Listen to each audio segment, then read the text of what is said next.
court number 5.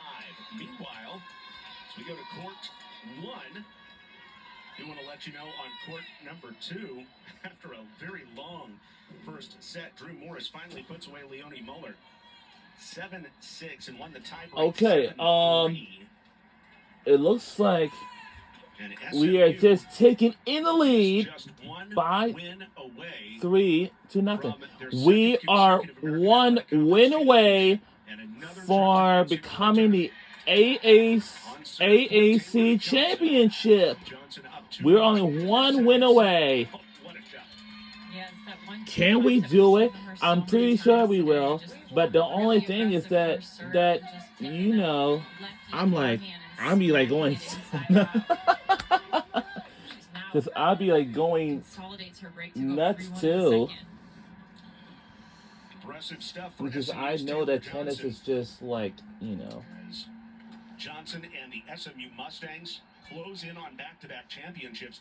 Last year they did it by a 4-0 score over UCF. They're threatening to do the same thing to Memphis, a team that they beat just 4-3 on Monday. The lead does not work this time for Johnson, and Soares goes up 15-love.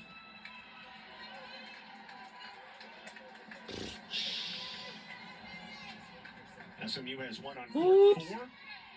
It was Lana Maver, court 5, Maya McCorich, and they're up on 3-1. Second serve on the way for Camila Soares, and let's go to Brianna Sorensen with more on SMU #1 line player Taylor Johnson. That's right. Coach DeVolo said that he expected Taylor Johnson to be an absolute beast out here in today's championship. She's not only the definition of a competitor, but she's a vocal leader for the team as well. Coach started tearing up when talking about her. He said she's come such a long way and cares so much about the team. She's such a presence on the floor that when she's at her best, the team is at their best. He said if she just says one strong come on really loud, that gets them up on a few courts. And now she's up a break here in the second set. And also, it's our last year and our final season to be in the AAC conference before we transition on to the ACC in the fall. To be the aggressor. Soares looks a bit frustrated out there, not really sure what to do, not able to out-hit Johnson. And honestly, Johnson moves really well for her size, moving side to side. She's obviously a very tall player.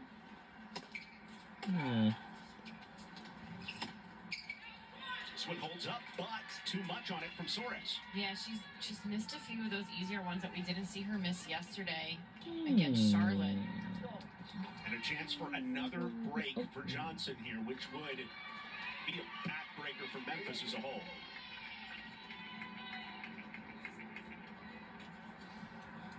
Johnson stands in to return Soares. Going right after her. A killer return there. Soares served it right into her body, but she just took one step and ripped that lefty forehand. Up 2 breaks now in the second set, 4-1. Taylor Johnson could end up being the one to punch the ticket to the NCAA tournament for the SMU Mustangs for the second year in a row. And these are 2 very similar programs. You know, Jessica, in that 2 years ago when Memphis won it, they hadn't been to the NCAA tournament since 2013, since before Hayden Perez got there.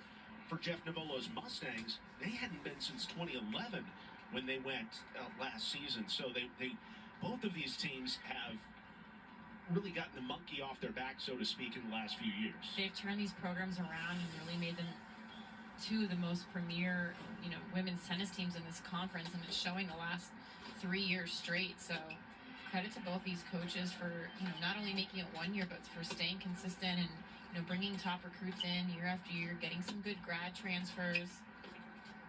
Here we go to court 3. Woog and Doyle. Doyle up 4-3 in the second set. Woog serving, though, as this one is on serve at this point.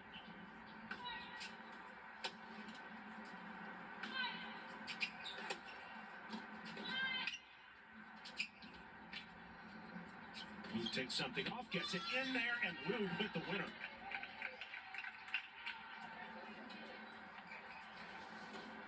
Doyle trying to shake it off.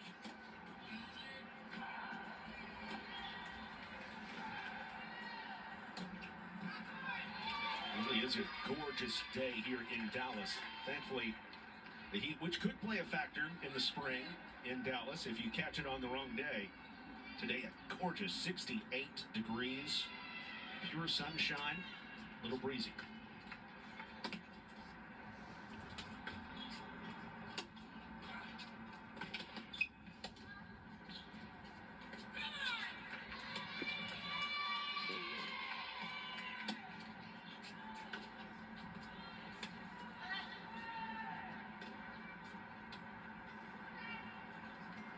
Was there a oh yeah, the ball rolled over. Oh, there it is. One. Yeah.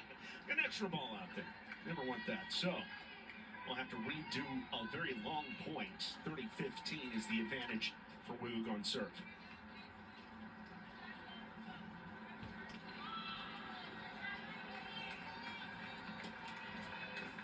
Woog got a win on the 6 line back in the 2022 finals over Tulsa. Here comes a let here. And it works in the favor of Hadley Doyle. No mistake about that shot. She made sure it wasn't coming back. Doyle ties it up at 30 all.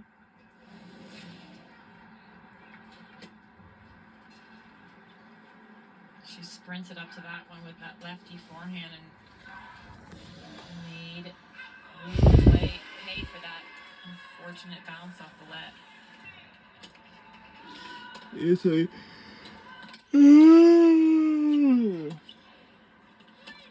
still much more to know, but Doyle with a chance to get a break. 30-40. I think we're going to have a race to the finish line here between courts 1 and 3 for SMU. It looks like it. We're on court 1. Johnson serving up 40-15, up 4-1 in the second set. Court 1 on your left, court 3 on your right, and a second serve coming up for Woog on your right here.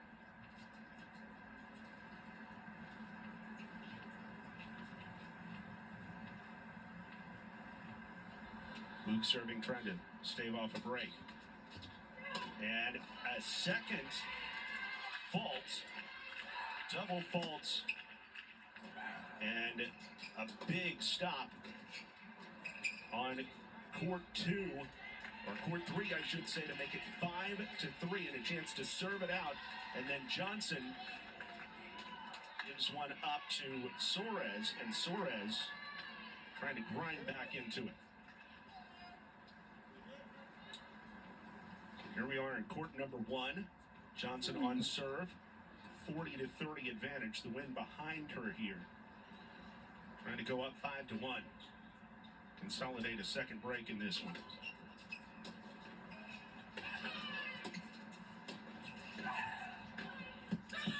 No chance. That 1-2 punch we talked about so many times. That first serve is just so lethal. And that inside-out forehand, middle of the court, and just punches that ball into the corner.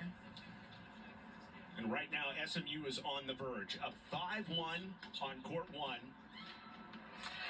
And then on court number 3 right now, right next to it, you've got Hadley Doyle, and you see right there on serve, up 5-3 in the second set, and up 15 love in this game.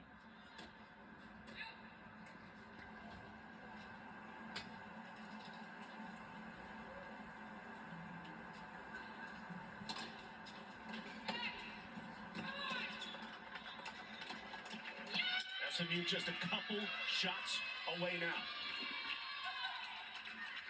And you need 4 points. SMU has 3. They won the doubles point. They won on courts 4 and 5. And got big advantages on court 1 and